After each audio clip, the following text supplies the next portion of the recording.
ओम मुनित्रयं नमस्कृत्य दुक्तिः परिभाव्य च वैयाकरणसिद्धान्तकौमुदीं विरच्यते श्रौत्रारहन्ती चणैर्पुण्यैर्महर्षिभिर्हरदिवं तोष्टूयमानोऽप्यगुणो विभुर्विजयते तराम्। नमः सर्वेभ्यः श्रोतृभ्यः। अस्माभिः गतपाठे यद्यत् पठितं तद् एकवारं स्मरामः। वयं वैयाकरणसिद्धान्तकौमुदी इत्याख्यस्य ग्रन्थस्य स्वरप्रकरणं पठन्तः स्मः। अत्रापि फिट्सूत्रप्रकरणम् इत्याख्यम् अवान्तरप्रकरणं स्वरविषयकम् अस्माभिः गते पाठे उपसंहृतम्। अत्र सर्वादौ अस्माभिः गतपाठः षष्ठः पाठः अन्तिमः पाठः अस्य प्रकरणस्य अस्मत्क्रमे प्रवृत्तः। तत्र सर्वादौ सूत्रं पठितं बिल्वभक्ष्यवीर्याणि छन्दसि। बिल्वादीनि इमानि शब्दस्वरूपाणि अन्तस्वरितानि छन्दसि भवन्ति इति सूत्रस्य अर्थः पठितः। ननो बिल्वस्य उदतिष्ठतु इति अस्य उदाहरणं पठितम्। एकम् अन्यच्च भक्ष्यं वीर्यम् इत्यपि उदाहरणान्तरद्वयं भवति। तत्रापि स्वरव्यवस्था दृष्टा।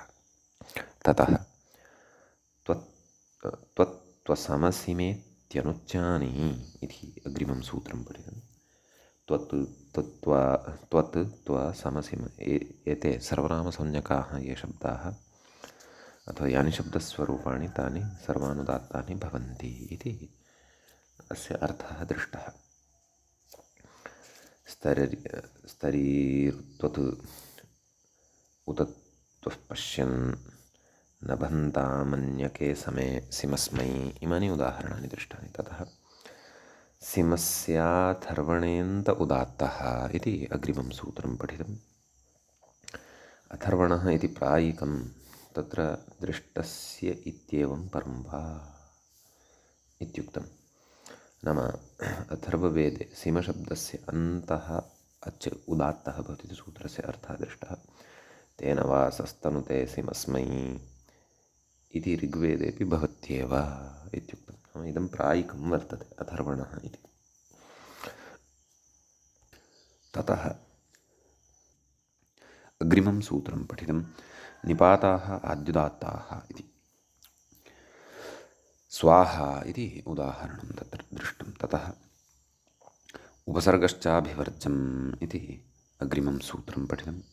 अभीति एतम् उपसर्गं विहाय अन्यस्य उपसर्गस्य आद्युदात्तता भवति इति तत्र सूत्रस्य अर्थः दृष्टः।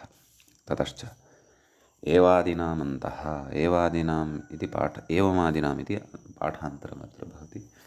अन्तः अच् अत्र एवादीनां गणे पठितानां शब्दानां तत्र उदात्तः भवति इति अर्थः पठितः। एवं नूनं सह ते पुत्र सूरिभिः।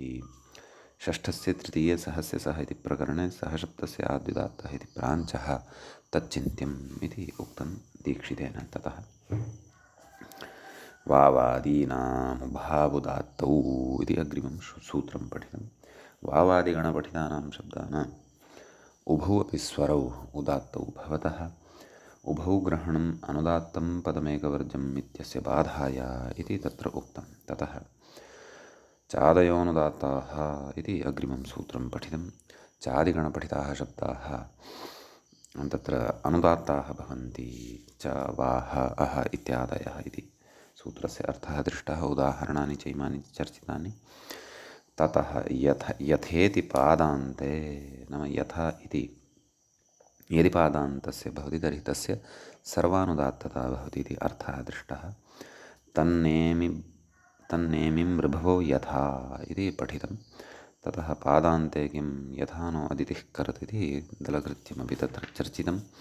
ततश्च प्रकारादिद्विरुक्तौ परस्यान्त उदात्तः इति तत्र अग्रिमं सूत्रम् अस्माभिः पठितं।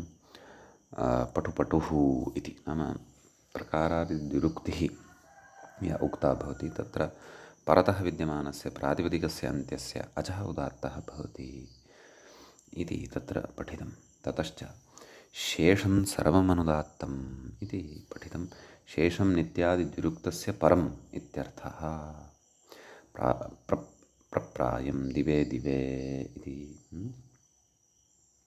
नित्यादिद्युरुक्तः यः वर्तते शब्दः तत्र परवर्ती यः भवति द्वित्वविधानानन्तरम् उत्तरखण्डत्वेन यः पठ्यते तस्य प्रकृतसूत्रेण सर्वानुदात्तता भवति इति शान्तनवाचार्येण प्रणीतानि भिट्सूत्रप्रकरणानि पठितानि।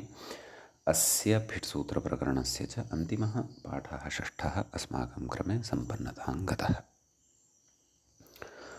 मित्राणि, यथा वयं जानीमः स्वरविषयः महान् कश्चन विषयो भवति। तत्र फिटसूत्राणि पठित्वा इदानीं वयं पुनः पाणिनीयानि सूत्राणि स्वरसम्बद्धानि यानि वर्तन्ते तानि पुनः अनुसरामः। इतः अग्रे अस्माभिः इदानीं स्वराः पठनीयाः, ततः समासस्वराः पठिष्यन्ते, ततः तिङन्तस्वराः पठिष्यन्ते, ततः सर्वान्ते स्वरसञ्चारः इत्याख्यं प्रकरणमपि एकं पठनीयं वर्तते। अतः अधुना तावत् तत्र मूले पुस्तके दृश्यते स्वरप्रकरणशेषाः, नाम स्वरसम्बद्धाः अवशिष्टाः शेषाः विषयाः अधुना उच्यन्ते। तत्र सर्वादौ प्रत्ययस्वरप्रकरणम् उच्यमानं वर्तते। प्रत्ययस्वरप्रकरणस्यास्य अधुना अस्माकं क्रमे तत्र प्रथमः पाठः आरब्धः भवति। तत्र यद्यपि प्रत्ययस्वरविषये सामान्यतया पूर्वमस्माभिः तत्र ईषत् श्रुतं, विधानं तु अधुना अवलोक्यते, पठ्यते। किञ्च गतपाठस्य अन्ते व्याख्यायाः पङ्क्तयः इत्थमासन्। यथेति यथा शब्दः पादान्ते अनुदात्तः स्यात्, प्रकारादि प्रकारे गुणवचनस्य इत्यादि द्वित्वे पदस्यान्तोदात्तः स्यात्, पटुपटुरिति ननु कर्मधारयवदुत्तरेषु इति कर्मधारयवद्भावादेव समासस्य इत्यन्तोदात्तत्वे सिद्धे व्यर्थमिदम् इति वाच्यं तस्य पाणिनीयात् पूर्वप्रवृत्तत्वेनादोषात् शेषं प्रकारादि द्वित्वात् अन्यस्मिन् द्वित्वे परं सर्वम् अनुदात्तं स्यात् इति चतुर्थः पादः। इति एतावत्पर्यन्तः व्याख्याभागः गते पाठे पठितः। अधुना तावत् तत्र प्रत्ययस्वरप्रकरणस्य प्रथमः पाठः आरब्धः भवति। तत्र प्रथमं सूत्रम् अधुना पठनीयं वर्तते। मूलं पश्यामश्चेत् तत्र प्रथमं भवति सूत्रम् आद्युदात्तश्च इति। तत्र आद्युदात्तः इति प्रथमा विभक्तेः एकवचनान्तम् इदं पदं भवति। च इति तु अव्ययपदं भवति। प्रकृते आदिः उदात्तः यस्य सः आद्युदात्तः इत्येवं रीत्या बहुव्रीहिपरतया विग्रहः क्रियते। ततश्च तत्र च इति तु अव्ययं भवत्येव, प्रत्ययः परश्च इत्येवं रीत्या इत्यतः पूर्वं सूत्रद्वयं वर्तते खलु।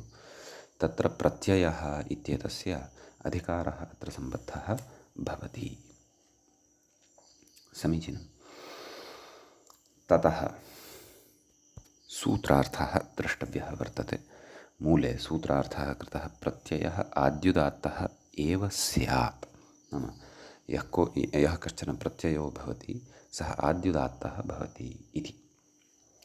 अधुना वयं बहुविधान् प्रत्ययान् जानीमः।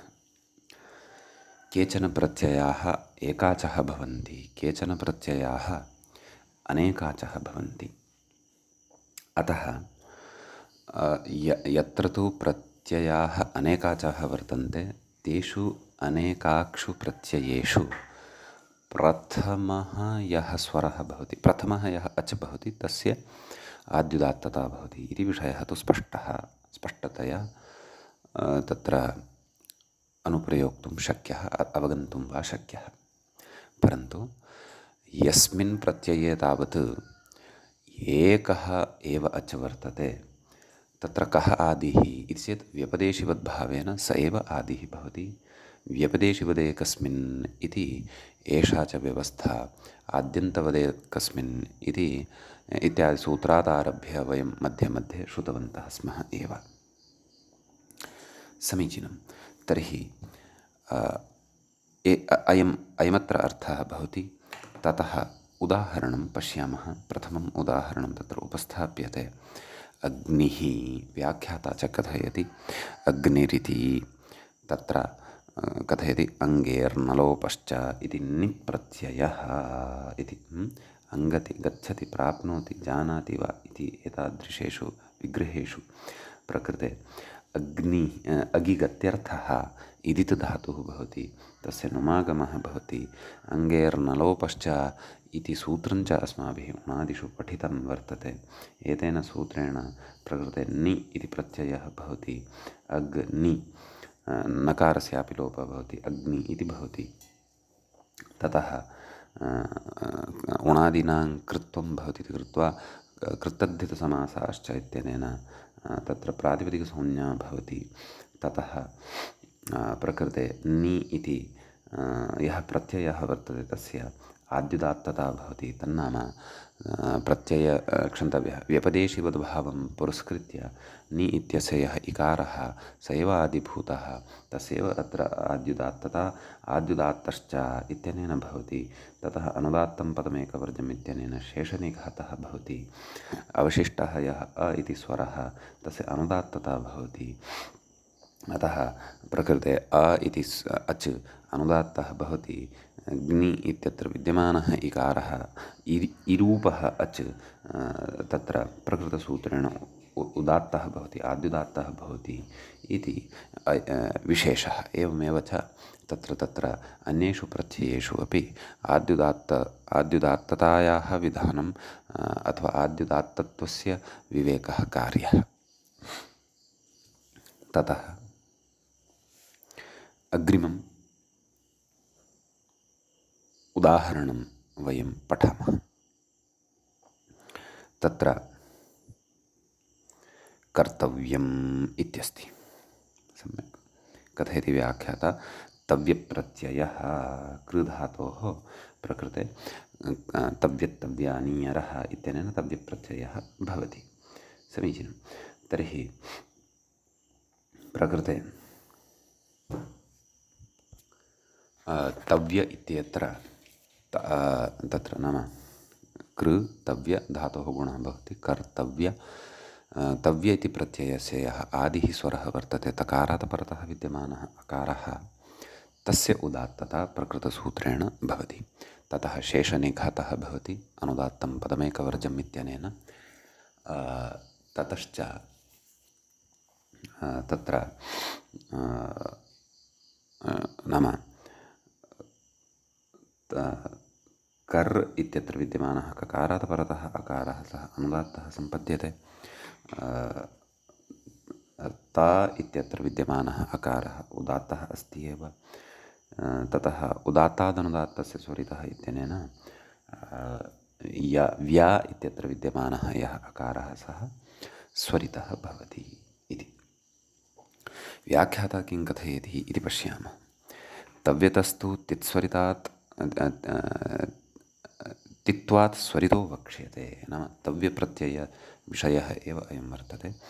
तित् अस्ति, तव्यत् इति भिन्नः प्रत्ययः, यद्यपि तस्यापि तव्य इत्येव अवशिष्यते, परन्तु स्वरार्थं तत्र तित्करणं भवति। अतः तित्स्वरितम् इत्यनेन अग्रे स्वरितविधानं वक्ष्यते। कथयति न च तव्यस्य आद्युदात्तत्वे, तत्र आद्यु इति कर्तव्यं, पाठः किञ्चित् सम्यक् कर्तव्यः। कथयति आद्युदात्तत्वे उदात्तादनुदात्तस्य इति स्वरितो भवत्येव इति चेत् सत्यम् अग्रे कथयति व्याख्याता शेखरग्रन्थस्थं कञ्चन विचारं कथयन्नस्ति। न च तव्यस्य आद्युदात्तत्वे उदात्तादनुदात्तस्य स्वरितः इति स्वरितो भवत्येव इति सत्यम् इति चेत् सत्यं, नाम तेन स्वरितत्वं भवत्येव। किन्तु अयम् असिद्धः, नाम एतत् स्वरितविधानं तत्र आद्युदात्तश्च इत्येतद् दृष्टौ असिद्धं भवति। तित्स्वरितस्तु सिद्धः, यतः उदात्तादनुदात्तस्य स्वरितः इति त्रिपाद्यां वर्तते। सम्यक्। तित्स्वरितम् इति यद् वर्तते तस्य तु सिद्धिः, सः तु सिद्धः भवति, यतः तित्स्वरितम् इति सपादसप्ताध्याय्यामेव अस्ति। तित्स्वरितस्तु सिद्धः इति प्रवृत्तिभ्यां महान् विशेषः, एवं खलु। नाम प्रवृत्तौ अप्रवृत्तौ च, प्रवृत्तिद्वारा अप्रवृत्तिद्वारा च महानेव विशेषः तव्यस्य तव्यतः च वर्तते इति कथयति। ततः अग्रे कथयति तव्यतस्तित्वमेव शेषनिघातपरिभाषायाः यथोद्देशप्रवृत्तौ ज्ञापकम् इति ध्येयम्। नाम तव्यतः तित्वं यत् तत्र विहितं वर्तते,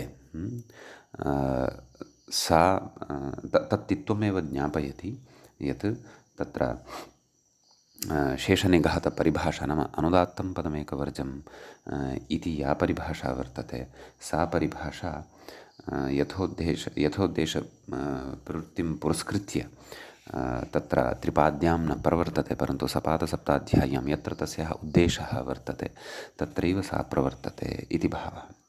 अत एव भवन्तः स्मरेयुः अनुदात्तं पदमेकवर्जम् इति पठनसमये तत्र सतिशिष्टस्वरबलीयस्त्वम् अन्यत्र विकरणेभ्यः इति वाच्यम् इति यद्वार्तिकम् अस्माभिः पठितं, तत्र काचित् पङ्क्तिः आगता आसीत्।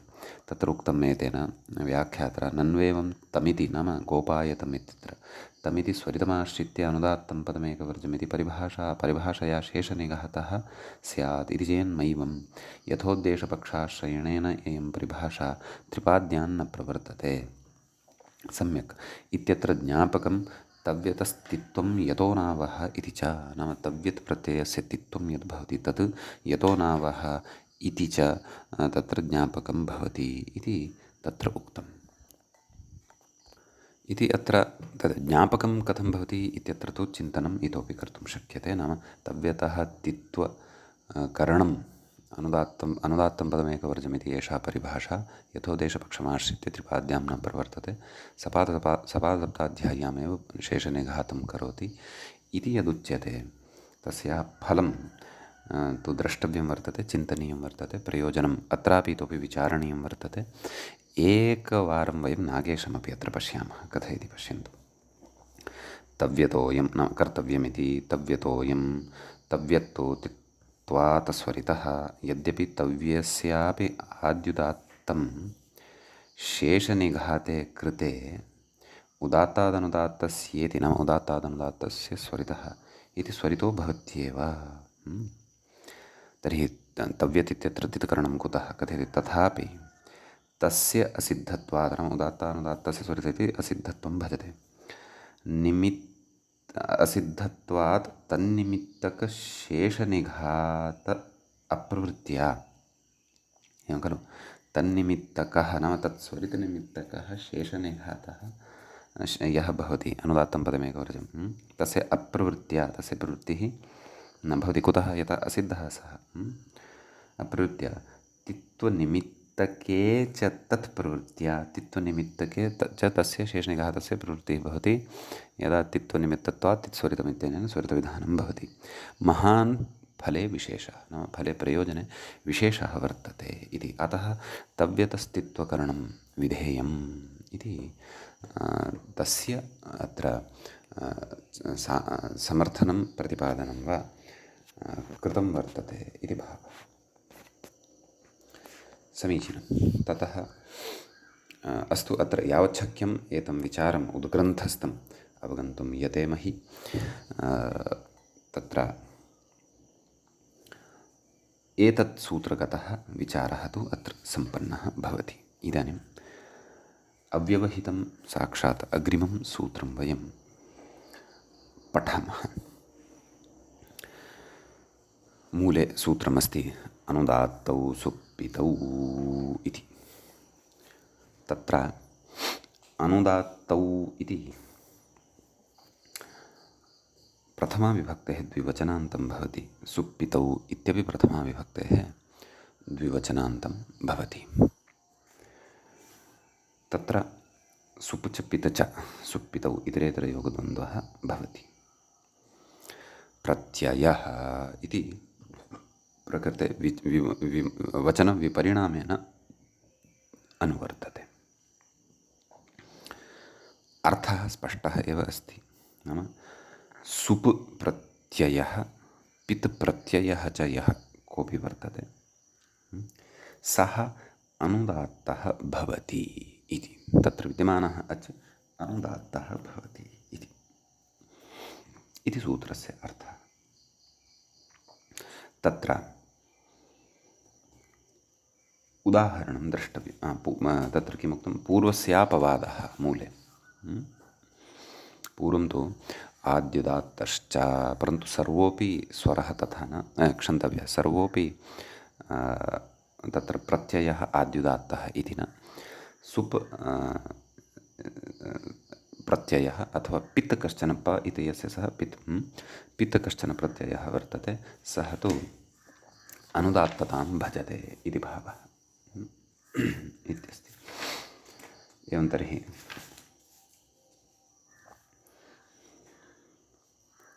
तत्र यज्ञस्य इत्यस्ति। यज्ञ इति शब्दः भिषोन्तोदात्तः इत्यनेन अन्तोदात्ततां भजते।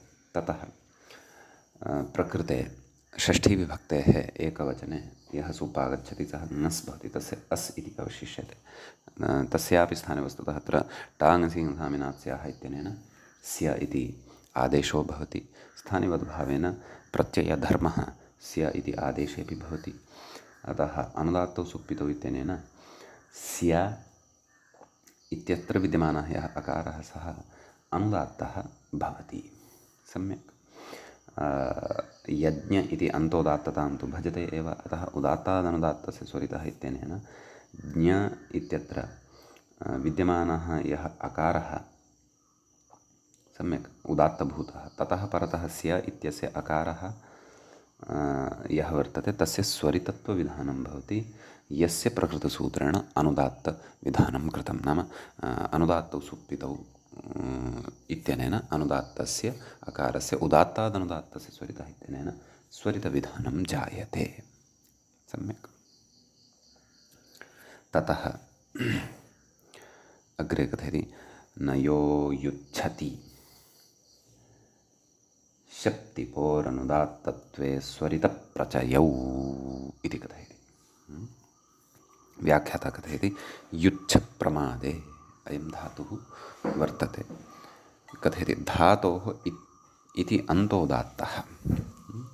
धातोः इति सूत्रेण युच्छ इति धातौ तत्र अन्तोदात्तता भवति। नाम अत्र युच्छकारान्तः अयं धातुः, अतः यकारात् परतः विद्यमानः यः उकारः वर्तते तस्य अन्तोदात्तता प्रकृते भवति। एवं खलु। ततः तिप् प्रत्ययः भवति, शप् इति विकरणप्रत्ययः भवति। तदेव कथयति। ततः परः शप् उदात्तादनुदात्तस्य इति स्वरितः। परन्तु प्रकृते तत्र युच्छ शप् ति, युच्छ ति इत्यवस्थायां प्रकृते शप् यः वर्तते सः अपि पित् वर्तते, तिप् यः वर्तते सः अपि पित् वर्तते।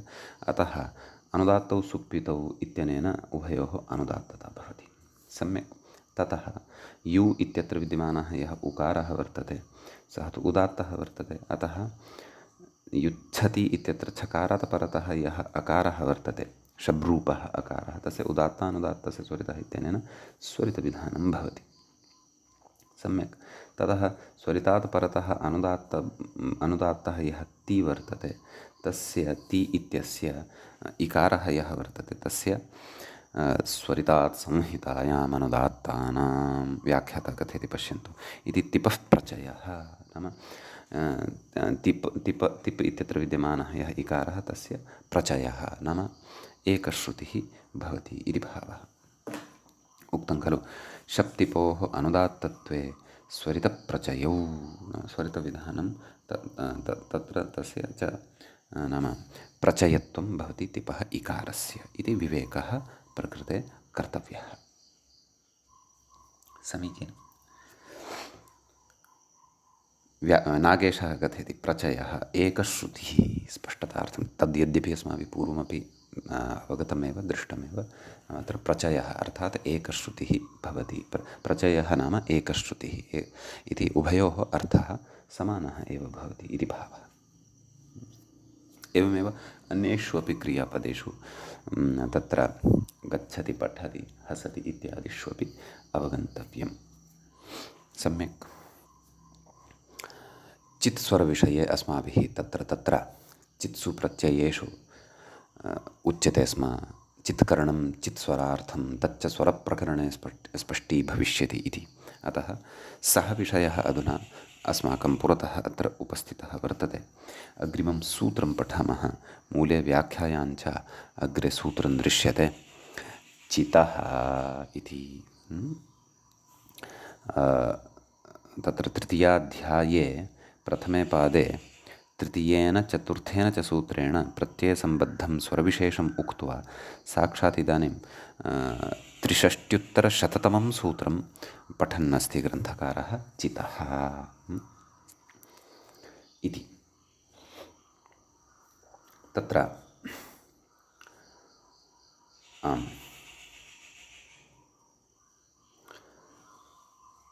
चितः इत्यत्र कीदृशमिदं पदमिति विवेकः कर्तव्यः प्रकृते प्रथमाविभक्तेः एकवचनान्तमिदं पदं भवति परन्तु ततः अपि पूर्वं चित् इत्येतस्मात् शब्दात् प्रकृते अर्ष आदिभ्योच् इति अच् प्रत्ययः मतुबर्थीयः द्रष्टव्यः चित् अस्य अस्ति अथवा चित् अस्मिन् अस्ति इति चितः ततः षष्ठ्यर्थे प्रथमा अत्र व्यत्ययेन अवगन्तव्या नाम चितस्य इति अर्थः सम्यक् कर्षात् पतो ङञोन्त उदात्तः इत्यतः अन्तः उदात्तः इति चानुवर्तते ततः प्रकृते सूत्रार्थः द्रष्टव्यः मूले अन्त उदात्तः स्यात् नाम चित् प्रत्ययेन युक्ता या प्रकृतिः अथवा यत् प्रातिपदिकं तादृशस्य तत्र अन्तः यः अच् भवति तस्य उदात्तता प्रकृतसूत्रेण भवति इति भावः सम्यक् इति सूत्रस्य अर्थः भवति अत्र वार्तिकमेकं पठनीयं व्याख्याता इङ्गितं करोति सप्रकृतेरिति तत्र उक्तं चितः सप्रकृतेर्बह्वजकर्थं क्षन्तव्यं चितः सप्रकृतेर्बह्वकजर्थम् इति अत्र अस्य वार्तिकस्य अर्थावगमनादपि पूर्वं सामान्यनेकम् उदाहरणं पश्यामः मूले अस्य उदाहरणं साक्षात् वार्तिकचर्चा एव कृता वर्तते काशिकातः एकम् उदाहरणम् उद्धृत्य पठामः यथा तत्र भङ्गुरं भासुरं मेदुरम् इत्यादीनि उदाहरणानि तत्र प्रदत्तानि वर्तन्ते भञ्जभासमिदो घुरुचु इति भासुर इत्येव पश्यन्तु तत्र भासधातोः भञ्जधातोः भङ्गुर इति भवति तत्र कुत्वादिकं द्रष्टव्यं भवति भासधातोः उर्च प्रत्ययः कृतः चेत् भास उरा सम्यक् अतः प्रकृते उर्च् इति विहितः सः चित् वर्तते अतः चिदन्तमिदं प्रातिपदिकं इति कृत्वा प्रकृते अन्तोदात्तता चितः इत्यनेन सूत्रेण भवति अतः भासुर इत्यत्र रेफात् परतः विद्यमानः यः स्वरः सः अन्तोदात्तः भवति शेषनिघातद्वारा भा इत्यत्र विद्यमानः यः आकारः सु इत्यत्र च विद्यमानः यः उकारः तस्य अनुदात्तता भवति। सम्यक्। एवम् अत्र उदाहरणम् अवगन्तव्यम्। अधुना वयं तत्र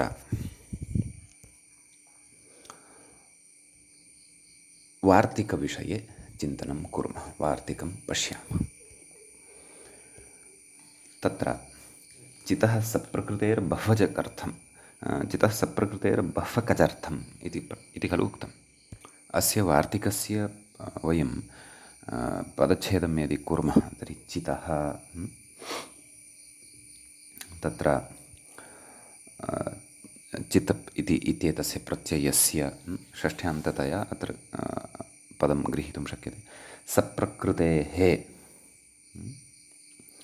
नाम चित् यः नाम प्रकृत्या सहितः सप्रकृतिः तस्य सप्रकृतेः नाम प्रकृत्या सहितस्य प्रकृते प्रत्ययस्य ग्रहणं कर्तव्यं। सम्यक्। बह्वकजर्थम् एवं खलु।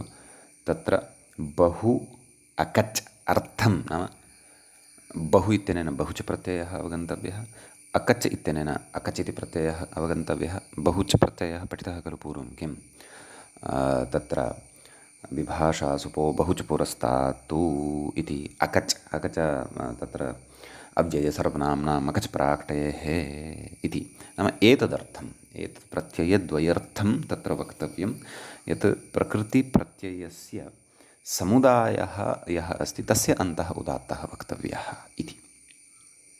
अन्यथा एतत् प्रत्ययद्वयं यदस्ति तत् प्रातिपदिकात् परतः न भवति। बहुच प्रत्ययः तु प्रातिपदिकात् पुरतः भवति। सम्यक्। नाम पूर्वं भवति, अकच् तु तन्मध्ये आगत्य तिष्ठति टेः पूर्वं। सम्यक्। अतः सूत्रार्थं पश्यन्तु। चिति प्रत्यये सति एतादृशः अर्थः चितः इत्येतस्य कृतः वर्तते। प्रकृतिप्रत्ययसमुदायान्तः उदात्तः नाम प्रकृतिप्रत्यययोः यः समुदायः वर्तते तस्य यः अन्तः वर्तते सः उदात्तः वाच्यः, तस्य उदात्तता वक्तव्या इत्यर्थः। सम्यक्। इति अत्र अस्ति विशेषः। अग्रे प्रकृते उदाहरणं द्रष्टव्यं वर्तते, परन्तु क्रमशः पश्यामः। ग्रन्थकारः बहुचः उदाहरणं न यच्छति, तत्र न दृश्यमानं वर्तते। सामान्यत्वात् न दत्तं स्यात् वा इति भाति। एकम् उदाहरणं स्वीकर्तुं शक्यते। यथा बहुपटवः इति वा अथवा बहुपटुः काशिकायाम् एतत् वार्तिकम् उक्त्वा अथवा इदं वचनम् उक्त्वा नाम प्रकृतिप्रत्यये चितिप्रत्यये प्रकृतिप्रत्ययसमुदायस्य अन्तः उदात्तः इष्यते इति काशिकायाम् उक्तं। ततः बहुपटुः उच्चकैः इति उदाहरणद्वयं तत्र प्रदत्तं वर्तते। बहुपटु इति स्वीकर्तुं शक्यते। अत्र पटु इति शब्दात् विभाषासुपो बहुच पुरस्तात्तु इति सूत्रम् अस्माभिः पूर्वं पठितं वर्तते। इत्यनेन बहुचिति प्रत्ययः भवति, परन्तु पुरतः भवति, स च चित् भवति। सम्यक्। अतः बहु पटु इति शब्दः सिद्धः भवति। बहुवचने बहुपटवः इति जायते। सम्यक्। तर्हि प्रकृतिप्रत्यययोः समुदायः प्रकृते कः वर्तते? बहुपटु इति अस्ति। अतः प्रकृतसूत्रेण बहुपटु इति प्रकृतिप्रत्यययोः समुदाये अन्त्यः यः टु इत्यत्र विद्यमानः उकारः वर्तते अच्, तस्य उदात्तता भवति। ततः शेषनिघातः भवति। समीचीनं। नाम बहुप इत्यत्र विद्यमानाः स्वराः अनुदात्ताः जायन्ते। ततः जस् इति प्रत्ययः भवति, तस्य अनुदात्तौ सुप्पितौ इत्यनेन अनुदात्तता भवति। बहुपटव इत्यत्र टकारात् परतः यः अकारः ततः टकाराकारः यः वर्तते ततः परतः अनुदात्तस्य जसः यः अकारः वर्तते तस्य उदात्तादनुदात्तस्य स्वरितः इत्यनेन स्वरितविधानं भवति। अतः बहुपटुः अत्र स्वरव्यवस्था एवम् अवगन्तव्या। सम्यक्। ततः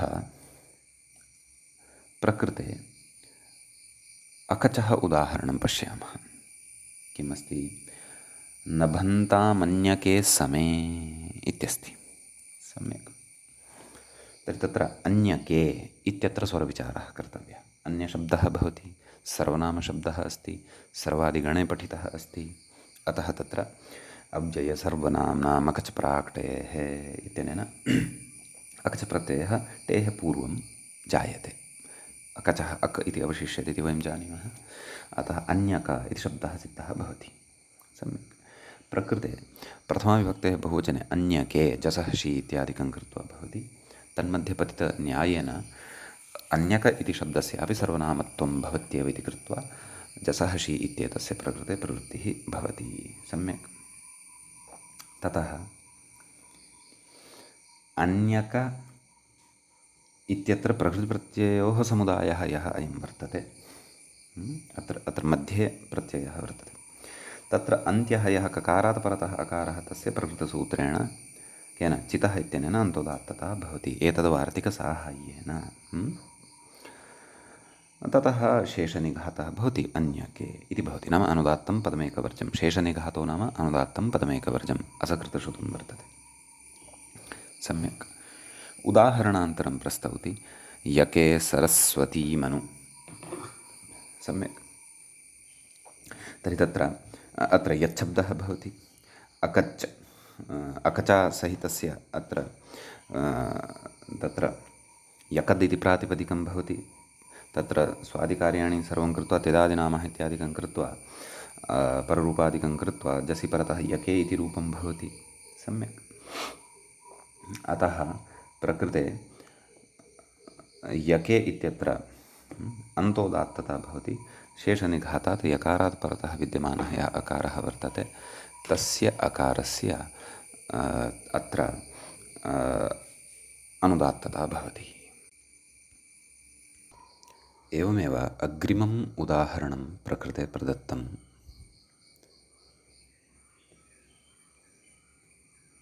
तकत् सूते इति। प्रकृते तकत् इति तच्छब्दस्य अकजन्तः प्रयोगः वर्तते। सम्यक्। अतः प्रकृते तदेव चितः इति सूत्रद्वारा चितः सप्रकृतेर्बह्वकजर्थम् इत्यनेन सूत्रेण तत्र अन्तोदात्तता भवति इति। समीचीनं। तत्र ककारात् परतः विद्यमानः यः अकारः तस्य उदात्तता भवति। ततः शेषनिघातेन तकारोत्तरवर्तिनः अकारस्य अत्र अनुदात्तता अवगन्तव्या इति भावः। इति मूले वार्तिकस्य अर्थः, तदुदाहरणानि च दृष्टानि। समीचीनम्। अधुना वयम् अत्र व्याख्याता कञ्चन विशेषं कथयन्नस्ति, तं विशेषं पठामः। उद्ग्रन्थस्थः एव सः विशेषः, तथापि यथामति तत् पठित्वा अवगन्तुं यतेमहि। आम्, कथयति नन्विदं कथं लभ्यम् इति चेत् शृणु। नाम चितः सप्रकृतेर्बह्वकजर्थम् इति वार्तिकद्वारा यद्वचनं यः सिद्धान्तः उक्तः वर्तते सः कथं लब्धो भवति तद्विषये उच्यमानमस्ति। कथयति चितः इति अवयवात् एषा षष्ठी न कार्यिणः। नाम कार्यिणः षष्ठी एषा न भवति, कार्यमेकं कार्यपरम् एवं भवति खलु। चिद् यः अवयवः तस्य सम्बन्धी यः समुदायः सः कार्यी, प्रकृतकारी कः वर्तते इति स्पष्टता क्रियमाणा वर्तते। पुनः अवधानेन श्रोतव्यं, पठनीयं च।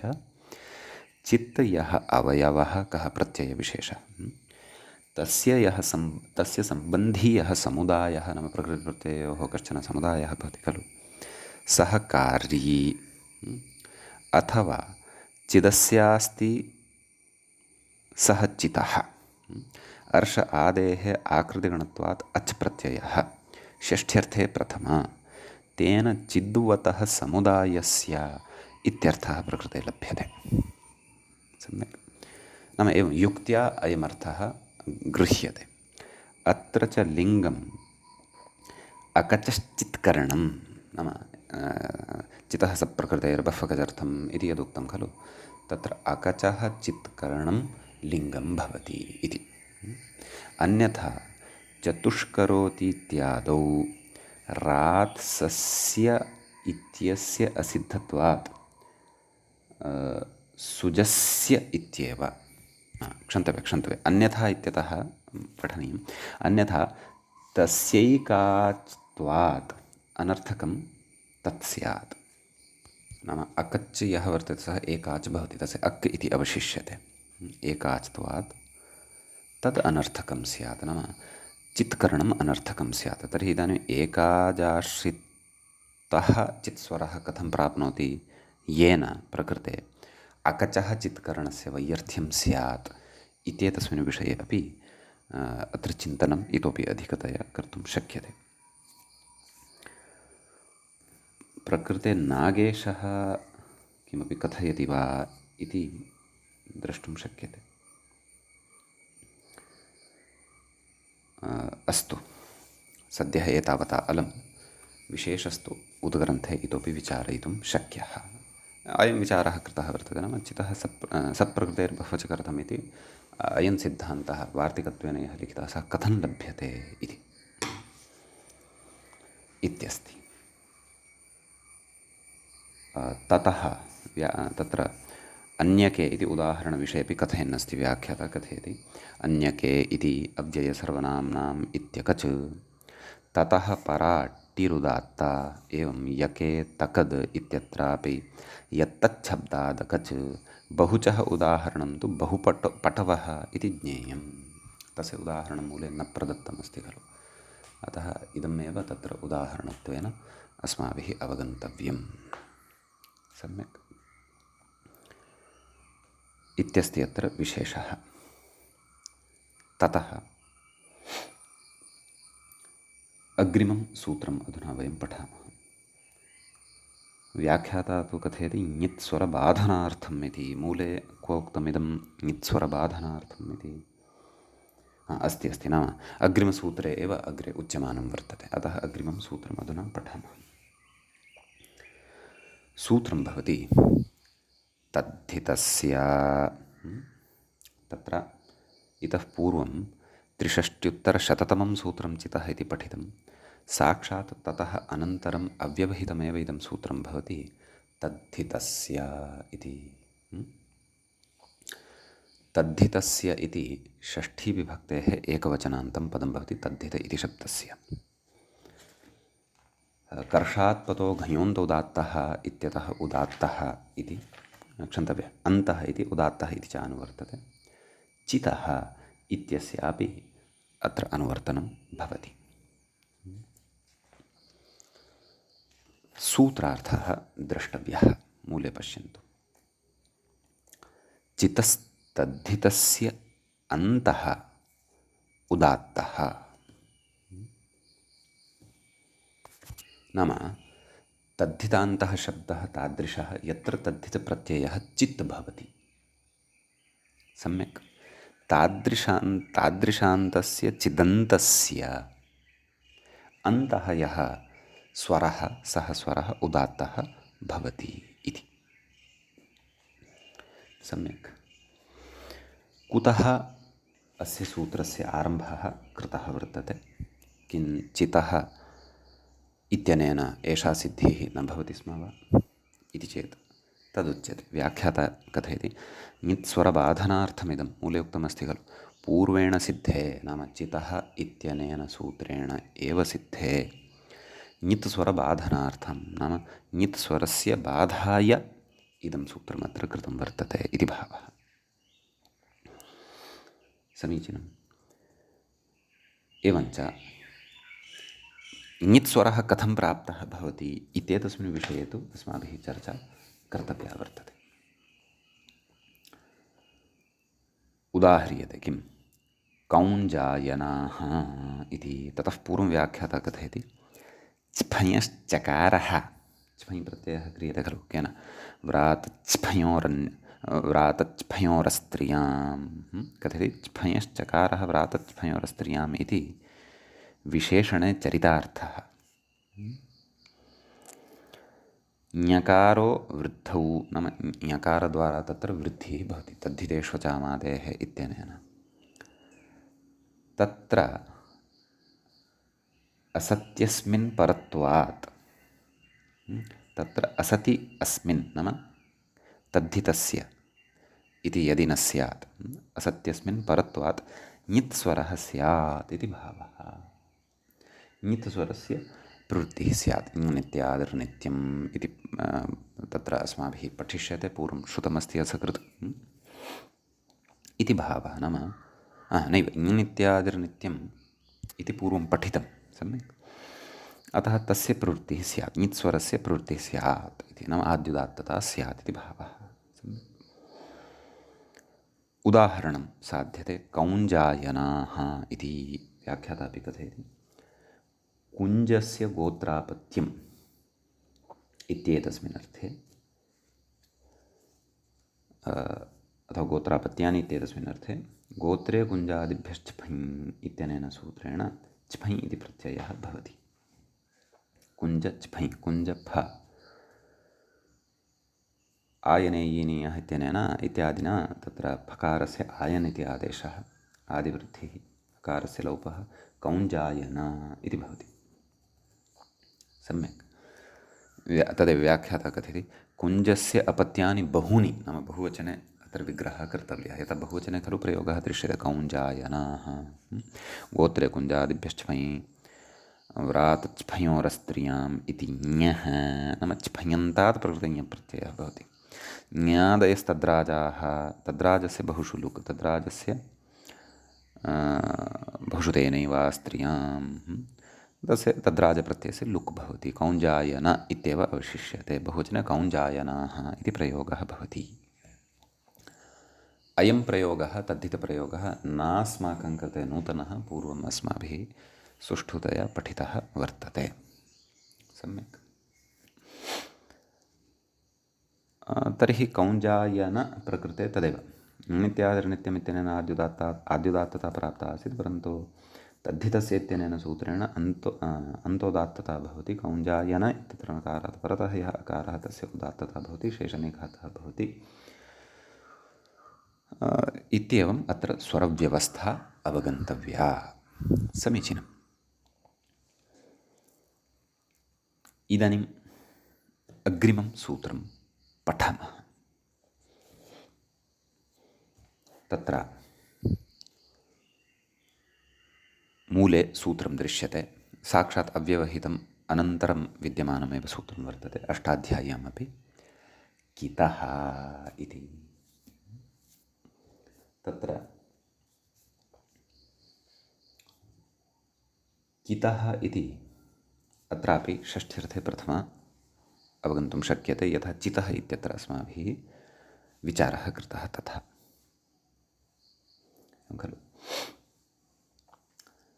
नाम कित् अस्य अस्ति इति कितः मत्वर्थीयः अर्ष आदिभ्यो चित्तेन अच् प्रत्ययः भवति षष्ठ्यर्थे प्रथमः कर्षात् त्वतो घञोन्तोदात्तः इत्यतः अन्तः उदात्तः इति च अनुवर्तते तद्धितस्य इत्यस्य च अनुवर्तनमत्र अस्ति एव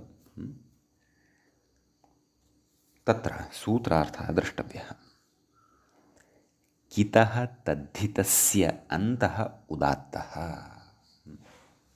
नाम तादृश तद्धितान्तशब्दः अथवा तद्धितान्तं प्रातिपदिकं यत् किदन्तं कितप्रत्ययान्तं भवति तस्यापि अन्त्यः उदात्तः भवति इति भावः सम्यक् उदाहरणं पश्यामः यदाग्नेयः इत्युक्तं मूले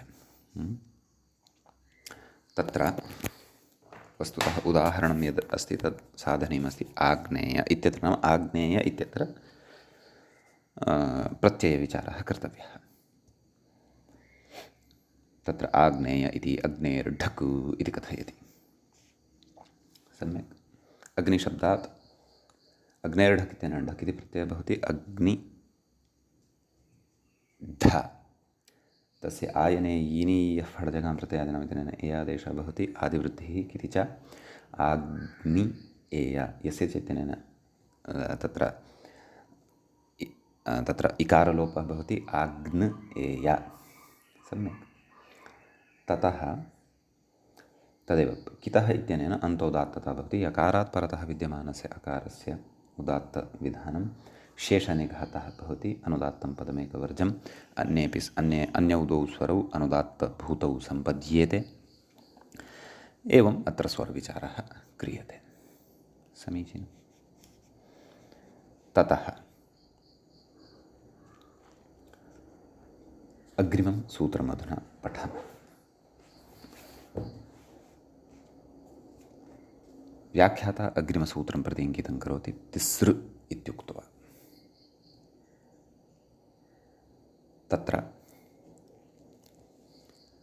मूले सूत्रमस्ति तिसृभ्यो जसः इति।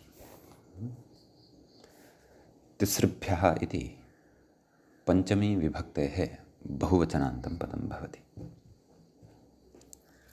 जसः इति च षष्ठी विभक्तेः एकवचनान्तं भवति। कर्षात् पतो घञोन्दोदात्तः इत्यतः अन्तः उदात्तः इत्यनयोः पदयोः अनुवर्तनं भवति। सम्यक्। तत्र शेषपूरणेन सूत्रार्थः उक्तः वर्तते मूले। किम्? अन्तः उदात्तः। सम्यक्। तत्र व्याख्याता किं कथयति पश्यामः। अर्थगतं बहुत्वं शब्दे आरोप्य बहुवचननिर्देशः। अग्रे कथयति तिसृभ्यः परस्य जसः अन्तः उदात्तः स्यात्। किमुक्तं नाम अर्थगतं बहुत्वं शब्दे आरोप्य बहुवचननिर्देशः। नाम त्रिशब्दः नित्यबहुवचनान्तः खलु। अतः एवं रीत्या अर्थगतं यद्बहुत्वं वर्तते तस्य शब्दे अत्र आरोपः कृतः वर्तते।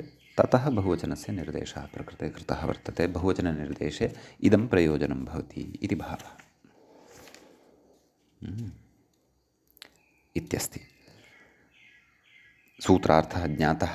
नाम तिसृभ्यः परस्य जसः अन्तः उदात्तः भवति। उदाहरणं पश्यामः। तिस्रो द्यावः सवितुः इत्यस्ति। तत्र त्रिशब्दात् जस् इति प्रत्ययः विधीयते। ततः तत्र जसः तत्र सुप्पितौ अनुदात्तौ सुप्पितौ इत्यनेन तत्र अनुदात्तत्वं भवति। त्रि इति शब्दस्य स्थाने तत्र तिसृ इति आदेशः भवति। त्रिचतुरोः स्त्रियान् तिसृ इति खलु। एवं किल। अतः ततः पूर्वं त्रिशब्दः यः भवति प्रातिपदिकभूतः यः त्रिशब्दः वर्तते तस्य तु अन्तोदात्तता अस्ति एव। एवं खलु। प्रातिपदिकानि अन्तोदात्तभूतानि भवन्ति। भिषोन्तोदात्तः इत्यादिषु अपि सर्वत्र पठितमेव अस्माभिः। अतः तत्र व्याख्याता कथयति पश्यन्तु। अन्तोदात्तत्रिशब्दस्य स्थाने तिस्रादेशः स्थानिवद्भावात् अन्तोदात्तः। एवं खलु। तिसृ इति यद्वर्तते तस्य स्थानिवद्भावात् अन्तोदात्तता भवति। अनुदात्तौ सुप्पितौ इति जस अनुदात्तः। सम्यक् न वा। कथयति अत्र अचिररितः इति रेफादेशे कृते उदात्तस्वरितयोर्यणः इति जसः स्वरितत्वं प्राप्तम् अनेन बाध्यते। नाम यत् स्वरितत्वं प्राप्तं भवति तन्न भवति। प्रकृतसूत्रेण अन्तः उदात्तः एव भवति इति भावः अस्ति खलु। किम्? उदात्तस्वरितयोर्यणः स्वरितोऽनुदात्तस्य इत्यस्ति खलु इति। अतः जस् इत्यस्य अवशिष्यते यः अस् तस्य स्वरितस्वरः प्राप्तः भवति। सः तिसृभ्यो जसः इत्यनेन उदात्ततां भजते। सम्यक्। ततः तकारात् परतः विद्यमानस्य यः इकारः वर्तते तस्य पुनः एकशेषत्वेन अनुदात्तता एव लभ्यते इत्येवं तिस्रः द्यावः सवितुः इत्यत्र तिस्रः इति शब्दे स्वरविवेकः कर्तव्यः। सम्यक्। इति अयमस्ति अत्र विशेषः। इतः अनन्तरं सूत्रं भवति चतुरश्शसि, तच्च अस्माभिः पूर्वं पठितं वर्तते। अग्रिमं सूत्रम् अधुना अत्र पठ्यते। तत्र व्याख्याता तस्य तस्य सूत्रस्य अर्थे चर्चां कुर्वन्नस्ति। वयं तावत् सूत्रं पठामः। तत्र सावेकाचस्तृतीयादिर्विभक्तिः इति भवति सूत्रम्। अस्य सूत्रस्य पदच्छेदमादौ पश्यामः। सौ इति सप्तमी विभक्तेः एकवचनान्तं प्रथमं पदं भवति। एकाचः इति षष्ठी विभक्तेः एकवचनान्तं भवति। तृतीयादिः इति प्रथमा विभक्तेः एकवचनान्तं भवति। विभक्तिः इत्यपि प्रथमा विभक्तेः एकवचनान्तं भवति। सम्यक्, समीचीनं। कर्षात् पतो घञोन्त उदात्तः इत्यतः उदात्तः इत्यनुवर्तते। सौ इति तत्र सप्तमी विभक्तेः एकवचनमिति नास्ति, बहुवचनमस्ति। सः अत्र विशेषः उच्यमानः वर्तते। सुप् इति प्रत्ययः भवति खलु, तस्य यः अनुबन्धविनिर्मुक्तः भवति प्रत्ययः अवशिष्टः सु इति, तस्य सप्तमी विभक्तेः एकवचनं भवति व्याख्यानात्। तदेव कथयति व्याख्याता सप्तमी बहुवचनमिति। मूले उक्तं खलु, साविति सप्तमी बहुवचनं। व्याख्याता कथयति न प्रथमैकवचनं व्याख्यानात्। व्याख्यानञ्च लक्ष्यानुरोधेन भवति। इत्थं व्याख्यानात् प्रकृते अत्र सप्तमी विभक्तेः एकवचनमेव इदम् इति निर्णीयते इति भावः। समीचीनं। ततः सूत्रस्य अर्थः द्रष्टव्यः।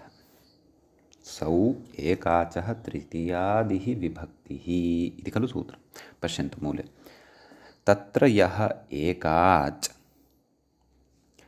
ततः परा तृतीयादिः विभक्तिः उदात्ता।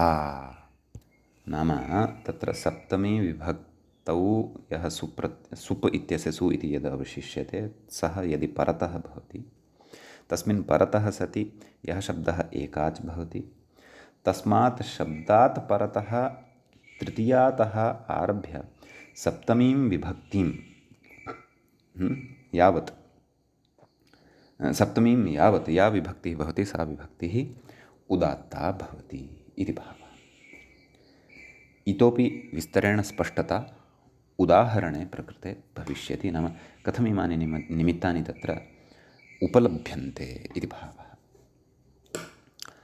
तत्र उदाहरणमस्ति वाचा विरूपः इति। प्रकृते नाम सुप्रत्यये परतः, नाम वाचे तस्मात् सप्तमी विभक्तेः बहुवचने यदि सु इति प्रत्ययः विधीयते, सुप् इति प्रत्ययः विधीयते, तस्य सु इति अवशिष्यते खलु, एवं खलु। तर्हि यः शब्दः एकाच् भवति, किमुक्तं तत्र यः एकाच्, नाम सौ परतः यः एकाच्, ततः परा तृतीयादिर्विभक्तिः, नाम सुप्रत्यये परतः पूर्वं या प्रकृतिः भवति, सा यदि एकाच् भवति, एकाच्त्वं भजते, तर्हि प्रत्ययपरतः, नाम सु इति प्रत्ययपरतः वाच् इति मूलप्रकृतिः या वर्तते, सा एकाच् रूपा एव भवति, एवं खलु। तादृशप्रकृतेः तृतीयादिविभक्तौ किमुक्तं तत्र, तृतीयादिः विभक्तिः उदात्ता भवति। तर्हि तृतीयाविभक्तेः एकवचने टा इति प्रत्ययः यदि क्रियते, तस्याः सावेकाचस्तृतीयादिर्विभक्तिः इत्यनेन सूत्रेण तत्र उदात्तविधानं क्रियते। यद्यपि अनुदात्तौ सुप्पितौ इत्यनेन टा इत्यस्य अनुदात्तता आसीत् खलु, प्रकृतसूत्रेण उदात्तविधानं कृतम्। अतः वाच आ इत्यवस्थायाम् आ इति, नाम टा इति उदात्तत्वं भजते। ततः शेषनिघातः भवति। वकारात् परतः यः आकारः सः अनुदात्तः भवति शेषनिघातेन। सम्यक्। इदानीम् अत्र विचित्रं रहस्यम् अस्ति। भवतां मनसि अपि जिज्ञासा जाता स्यात्, सौ इति किमर्थम् उक्तं? वाचा इत्यत्र तु सुप्रत्ययस्य प्रसङ्गः न भवति खलु, परन्तु तत्र विशिष्टः अर्थः अस्ति खलु, नाम सुप्रत्यये परतः सा प्रकृतिः एका स्यात् इति। तद् रहस्यम् अग्रिमे पाठे अनावृतं भविष्यति। अद्यतनपाठः तावत् अत्रैव उपसंह्रियते। मङ्गलं कुर्मः। मुनित्रयं नमस्कृत्य तदुक्तिः परिभाव्य च वैयाकरणसिद्धान्तकौमुदीयं विरच्यते। श्रौत्रार्हन्ति चणैर्गुण्यैर्महर्षिभिर्हरदिवं तोष्टुयमानोऽप्यगुणो विभुर्विजयतेतराम्। एवञ्च प्रत्ययस्वरप्रकरणस्यास्य अस्माकं क्रमे एष प्रथमः पाठः सम्पन्नतां गतः। नमः सर्वेभ्यः श्रोतृभ्यः भवद्भ्यः।